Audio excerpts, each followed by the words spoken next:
As pessoas, normalmente, as pessoas me perguntam: "Sr. Márcio, o que o senhor acha que vai subir?" Eu não torço para subir, tá entendendo? Quando eu vou comprar um papel, eu compro olhando, mirando o dividendo. As pessoas, normalmente, as pessoas me perguntam: "Sr. Márcio, o que o senhor acha que vai subir?" Eu não torço para subir, tá entendendo? Quando eu vou comprar um papel, eu compro olhando, mirando o dividendo, tá entendendo? É por isso que chega no fim do ano, quando eu faço a conta, eu tenho um bom dividendo, uma boa. Porque eu miro o dividendo, não miro comprar e vender. Porque comprar e vender, você satisfaz os anseios da bolsa e daqueles profissionais que vivem de corretagem, né? E é isso aí, em prejuízo do seu ganho. Legal, Barsi. Queria falar um pouquinho da AES agora. A gente foi visitar, né? A gente vai mostrar na próxima aula, a gente foi visitar o centro de operações da empresa lá em Bauru, a gente foi visitar a hidrelétrica de Barra Bonita.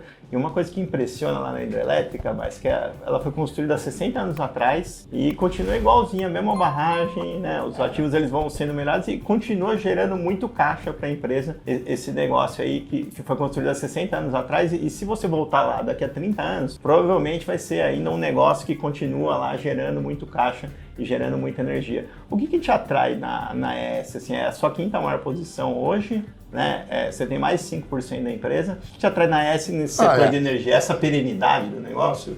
Não, a perenidade é uma coisa que ela existe no setor e essa é uma prova evidente que ela é uma empresa perene, não é isso? O que ela tem de sobressaltos é quando Jesus Cristo manda água ou não, né? Então, quando chove muito, é melhor para ela. Quando chove menos, é pior para ela. Então, de qualquer maneira, é uma empresa americana, não é isso? Que tem uma visão de investimento produtiva, positiva. Então, eu quero me associar exatamente a empresas que têm essa visão. Que foi uma visão que eu aprendi a ter exatamente pelo aprendizado que o mercado nos proporcionou. Agora, eu andei comprando mais. Eu tinha uma posição bem modesta de AES Tietê. Quando mudou para AES Brasil, eles mudaram a estrutura da empresa. Você tem ideia o que aconteceu? Começaram a investir em eólica, em solar e tal. Começaram a investir em eólica, solar, mas eles fizeram uma coisa que o brasileiro, o analista brasileiro não dá valor, tá entendendo? Eles tinham, por exemplo, uma base acionária de 3 bilhões e 600. Eles diminuíram essa base acionária para 600 milhões. De ações.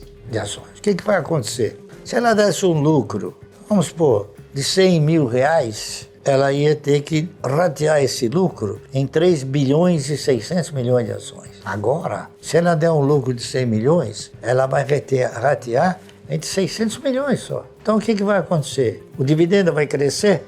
Não, tá entendendo? O dividendo não vai crescer. Ele vai ser o mesmo, só que o rateio vai ser mais significativo. Por quê? Porque ela reduziu a quantidade de ações. Diferentemente do que fizeram alguns bancos. Por exemplo, você sabe qual é a base acionária do Bradesco? Tem ideia? É 10 bilhões de ações, é muito. Mais de 10 bilhões. Quase 10 bilhões e 700 milhões. Se você paga 25% do seu resultado, não é isso? Quanto você precisaria dar de resultado para contemplar 11 bilhões de ações? Então você pega 11 mais 11 dá 22, e aí são 50%. Mais 11 dá 40 milhões. O banco teria que dar um lucro de 40, 45 milhões, né? Para poder dar o quê? R$1. Para poder dar R$1.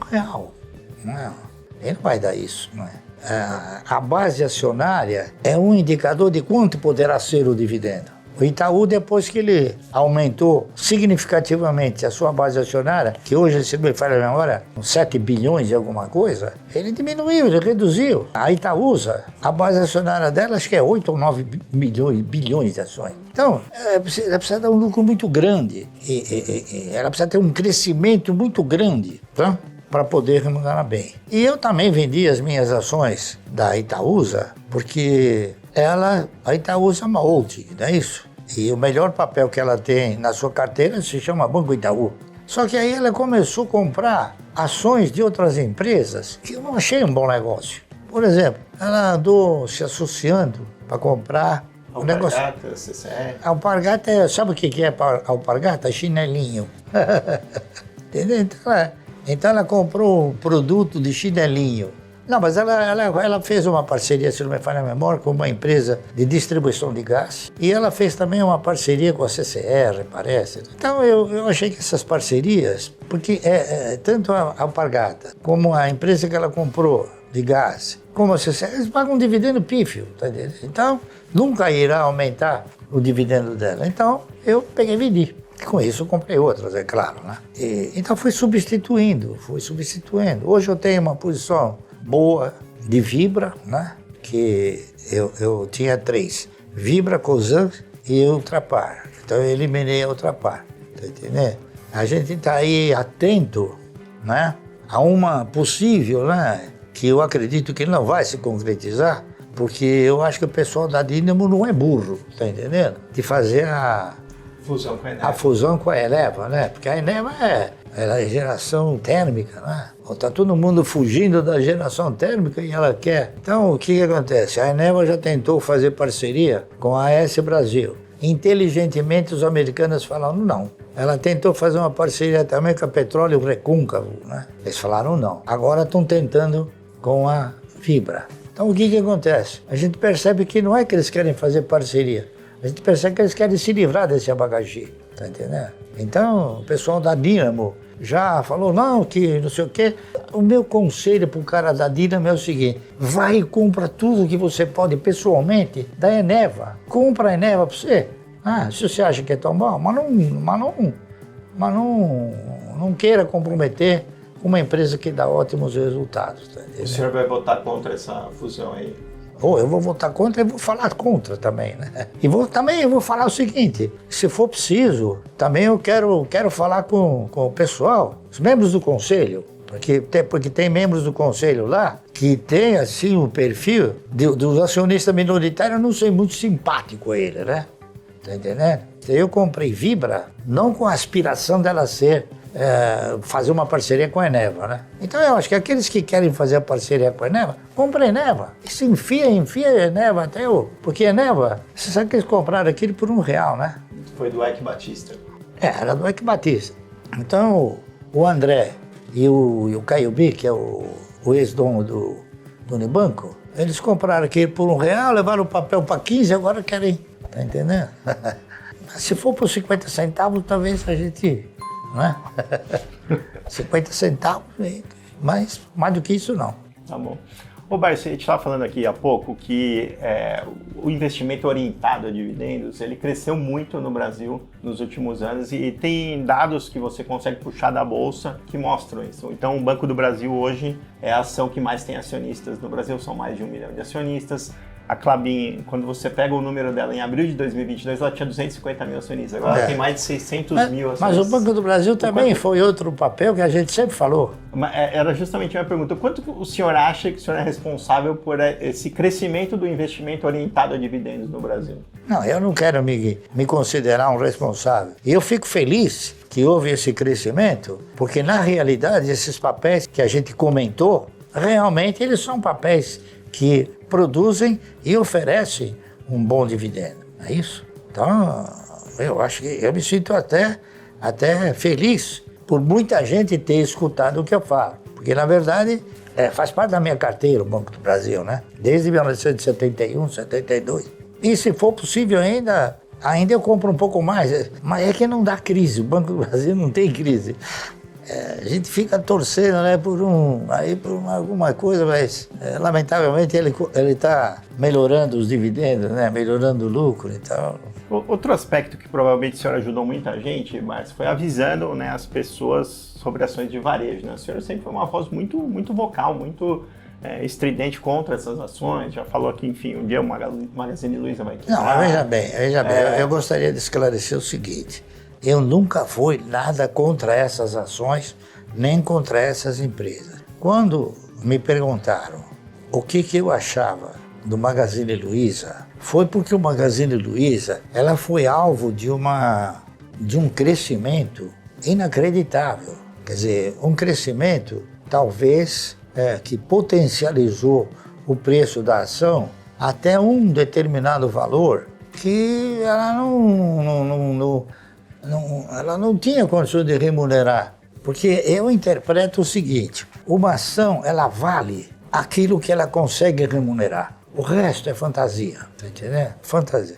Então, naquele preço de mais de R$100, Magazine Luiza não ia poder sustentar uma remuneração compatível com aquele preço. E aí eu disse o seguinte, não é a Magazine Luiza que vai quebrar, é o setor de varejo, tá certo?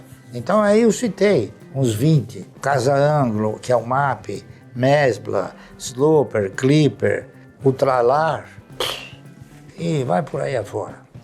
Mas quem te deu ouvidos naquela oportunidade se deu muito bem, porque em 2023 a gente teve um ano horroroso para essas empresas aí, para Magazine Luiza, Lojas Americanas, Pão de Açúcar, Casas Bahia. E a Casas Bahia está 50 centavos. O que mais o senhor diria para o pessoal ficar distante aí? Olha, ficar distante, eu falo sempre por um sentimento baseado num fator chamado histórico. Né? Qual é o histórico das empresas de aviação? É um histórico que realmente não anima ninguém, não é isso? Porque aqui no Brasil, por exemplo, nós tínhamos a Real Transportes Aéreos, uma empresa antiga. Depois aí nós tínhamos uma empresa internacional que chamava Panair do Brasil, quebrou, a Real quebrou. Aí a Panair foi sucedida pela Varig, que quebrou. Tinha a Transbrasil quebrou, a Cruzeiro quebrou, Cruzeiro do Sul quebrou, a VASP quebrou, a TAM quebrou. Só que não deixaram ela quebrar, ela rachou. Aí ficou Latam, se uniu, né? Então, é um histórico que realmente é um histórico que não recomenda.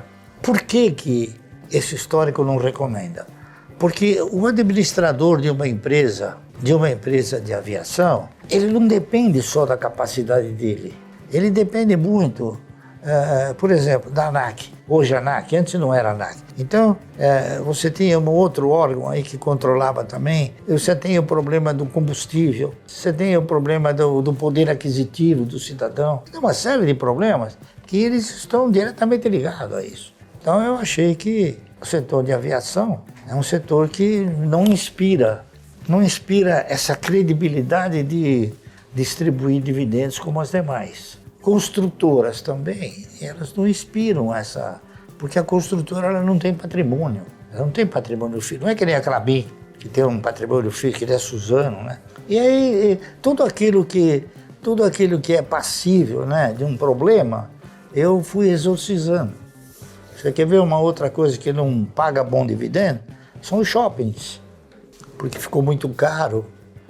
Então, os shoppings pagam um dividendo pífio, tá certo? Que também é varejo, né? Então, construção, onde há turismo, então. Qual é o histórico das empresas de turismo? Todas elas quebraram. A maior que funcionou até pouco tempo atrás, na Inglaterra, quebrou também. Então, a CVC quebrou também. Só que o grego pegou e comprou de novo a CVC, né? Ele vendeu, agora ele comprou de novo, se soube, né? Ele fez uma injeção em capital. Então, não, ele acabou comprando, porque ele fez uma injeção e ficou dono de novo, né? E é isso aí. Então, são empresas que não têm histórico para remunerar. Então, se você tem como certo que uma empresa vale por aquilo que ela remunera, se essas empresas não remuneram, é óbvio que eu não vou comprar, tá entendendo? É óbvio que eu não vou comprar.